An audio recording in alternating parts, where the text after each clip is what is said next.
മനുഷ്യർക്ക് ഏതാണ്ട് ദൈവങ്ങളെപ്പോലെയുള്ള ശക്തി കിട്ടുന്ന ഒരു ഭാവിയെപ്പറ്റി എപ്പോഴെങ്കിലും ആലോചിച്ചിട്ടുണ്ടോ? കേൾക്കുമ്പോൾ സയൻസ് ഫിക്ഷൻ പോലെ തോന്നാം, അല്ലേ? പക്ഷെ അങ്ങനെയൊരു സാധ്യതയിലേക്കുള്ള ഒരു വഴികാട്ടിയാണ് കാർഡിഷേവ് സ്കെയിൽ. അപ്പം നമുക്ക് ആ ഒരു അവിശ്വസനീയമായ യാത്ര തുടങ്ങാം. ഒന്നാലോചിച്ചു നോക്കൂ, പ്രപഞ്ചങ്ങളെ ഉണ്ടാക്കാനും ഇല്ലാതാക്കാനും കഴിയുന്ന ഒരു ശക്തി. അതാണ് ടൈപ്പ് 7 സിസ്റ്റത്തിന്റെ ഒരു പ്രത്യേകത. പക്ഷേ അവിടെ എത്താൻ നമ്മൾ ഒരുപാട് ദൂരം പോകാനുണ്ട്. ആ യാത്രയിലെ ഓരോ സ്റ്റെപ്പും എന്താന്ന് നമുക്ക് നോക്കിയാലോ? അപ്പോ എന്താണീ കാർഡിഷേവ് സ്കെയിൽ? ശരിക്കും പറഞ്ഞാല് ഇതൊരു സംസ്കാരത്തിന്റെ വളർച്ച അളക്കാനുള്ള ഒരു സ്കെയിലാണ്. പക്ഷേ ഇത് കെട്ടിടങ്ങളുടെ വലിപ്പമോ ആയുധങ്ങളുടെ ശക്തിയോ വെച്ചല്ല അളക്കുന്നത്.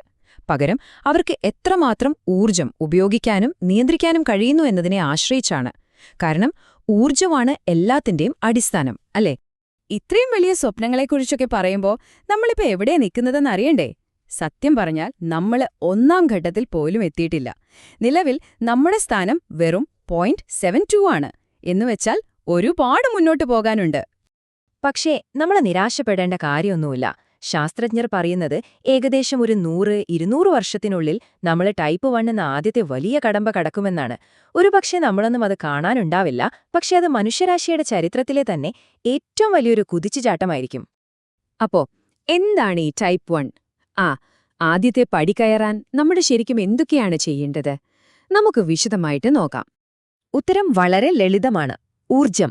നമ്മുടെ സ്വന്തം ഗ്രഹമായ ഭൂമി തരുന്ന എല്ലാ ഊർജവും, അതായത് സൂര്യപ്രകാശം, കാറ്റ്, തിരമാലകൾ, ഇതൊക്കെ ഒട്ടും പാഴാക്കാതെ പൂർണ്ണമായി ഉപയോഗിക്കാൻ നമ്മൾ പഠിക്കണം.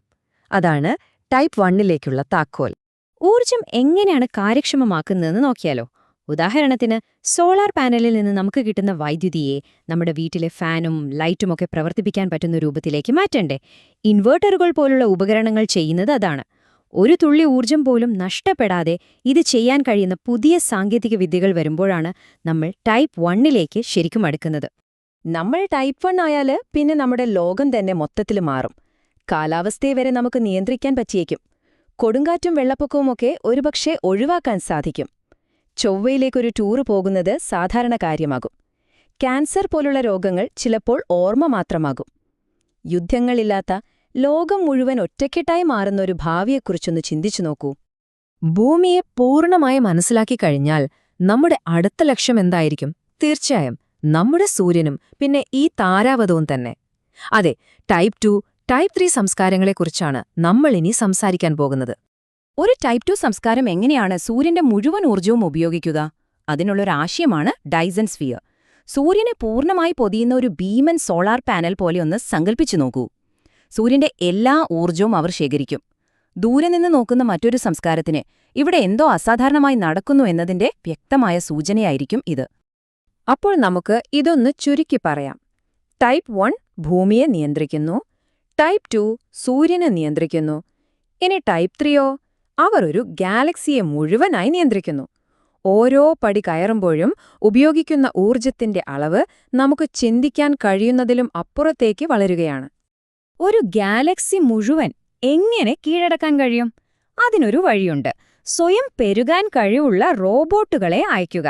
ഓരോ നക്ഷത്രത്തിലും എത്തിക്കഴിഞ്ഞാൽ ഈ റോബോട്ടുകൾ സ്വയം കൂടുതൽ കോപ്പികളെ ഉണ്ടാക്കി അടുത്ത നക്ഷത്രങ്ങളിലേക്ക് അയച്ചുകൊണ്ടേയിരിക്കും. ഒരു കുളത്തിലേക്ക് നമ്മൾ കല്ലിടുമ്പോൾ ഓളങ്ങൾ പടർന്നു പോകുന്നില്ലേ? അതുപോലെ അവർ ഗാലക്സി മുഴുവൻ നിറയും.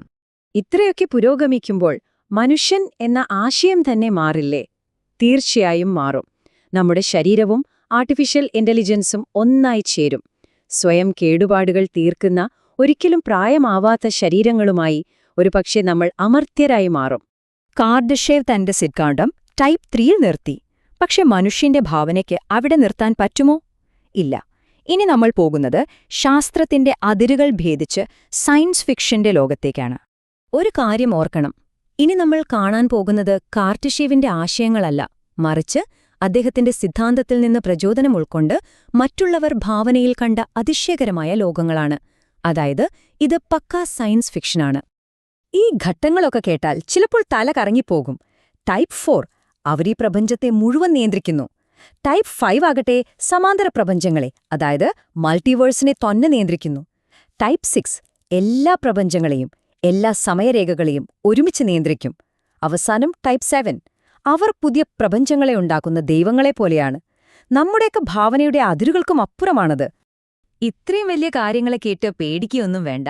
എത്ര വലിയ മല കയറണമെങ്കിലും ആദ്യത്തെ ചുവട് വെച്ചല്ലേ പറ്റൂ. നമ്മുടെ യാത്ര എപ്പോ തുടങ്ങുന്നതേ ഉള്ളൂ. അതെ, നമ്മൾ ആകാശത്തേക്ക് നീളുന്ന ആ കോണിപ്പടിയുടെ ആദ്യത്തെ പടിയിലാണിപ്പോ നിൽക്കുന്നത്. ടൈപ്പ് 1 എന്ന ആ വലിയ ലക്ഷ്യത്തിലേക്കുള്ള യാത്ര നമ്മൾ തുടങ്ങിക്കഴിഞ്ഞു.